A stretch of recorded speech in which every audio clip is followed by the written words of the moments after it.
गेल्या काही दिवसांपासून ठाकरे बंधूंच्या युतीची चर्चा सुरू आहे। मात्र उद्धव ठाकरे आणि राज ठाकरेंचे सूर जुळण्याआधीच दोन्ही पक्षांच्या कार्यकर्त्यांचं मात्र मनोमिलन झाल्याचं बघायला मिळत आहे।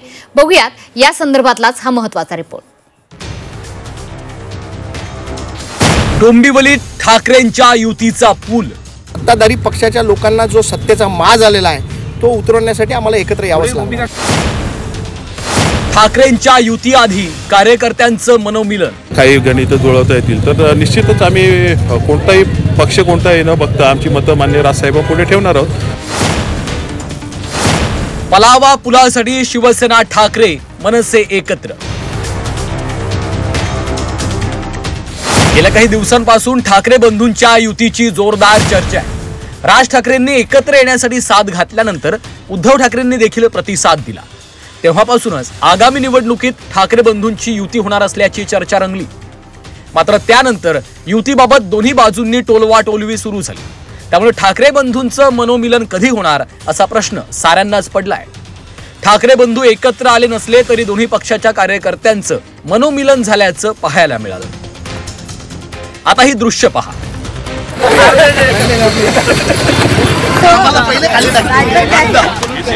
शिवसेना ठाकरे पक्ष आणि मनसेचे कार्यकर्ते आंदोलनामध्ये एकत्र आहेत। दोन्ही पक्षाच्या नेत्यांचं हातात हात घालून आंदोलन सुरू आहे। या आंदोलनात दोन्ही पक्षांकडून जोरदार घोषणाबाजी केली जाते।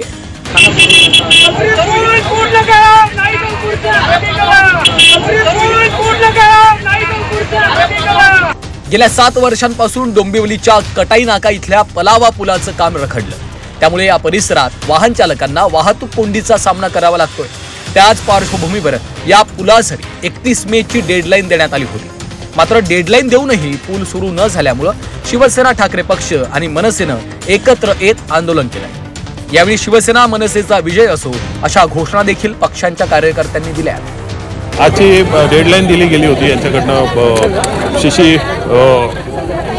शिवसेना शिंदे गटाकडनं की आज ह्या पुलाचं ओपनिंग होणार आहे आणि त्या अनुषंगाने मी बघायला येणारच होतो, नेहमी येतो त्याप्रमाणे। तर काल आण्याचे मला दीपेश म्हात्रेंचा फोन आला की आम्ही येतोय तिथे आंदोलन करतोय, तुम्ही याल का? बोलो मी येणारच आहे, आम्ही जॉईन होतो आणि म्हणून आम्ही आलेलो आहोत। सर्वसामान्य डोंबिवलीकरांना त्रास होतोय, त्याच्यासाठी आम्ही सगळे विरोधातले लोक एकत्र येतोय। याच्या कोणाला धडकी भरण्याचं कारण काय? या आंदोलनामुळे ठाकरे बंधूंच्या युतीची चर्चा रंगली आहे। यासाठी दोन्ही पक्षांचे नेते कार्यकर्ते आशावादी असल्याचं समोर आलंय।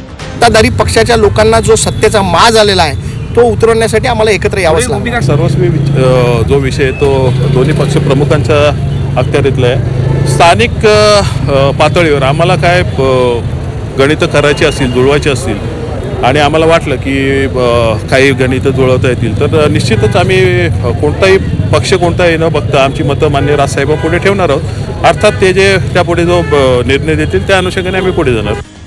तर तिकडे सत्ताधाऱ्यांनी मात्र या आंदोलनावर खोचक प्रतिक्रिया दिली। मी याच्यावर उत्तर बोललेलो की नांदीचं काय फरक पडणार। मी काय म्हणालो 20 + 0 बरोबर किती? भाजप 134 आणि तिघांचे मिळून 200 आमदार या आमच्या देवेंद्र फडणवीस मुख्यमंत्री आहेत त्यांना पाठिंबा आहे। काय फरक पडत नाही। त्यामुळे डोंबिवलीतील युतीच्या पुलानंतर आता ठाकरे बंधूंचंही सूर जुळणार का? आगामी निवडणुकांमध्ये ठाकरे बंधूंची युती होणार का याकडे महाराष्ट्राचं लक्ष लागलंय। आतिश भोईर, झी 24 तास, डोंबिवली।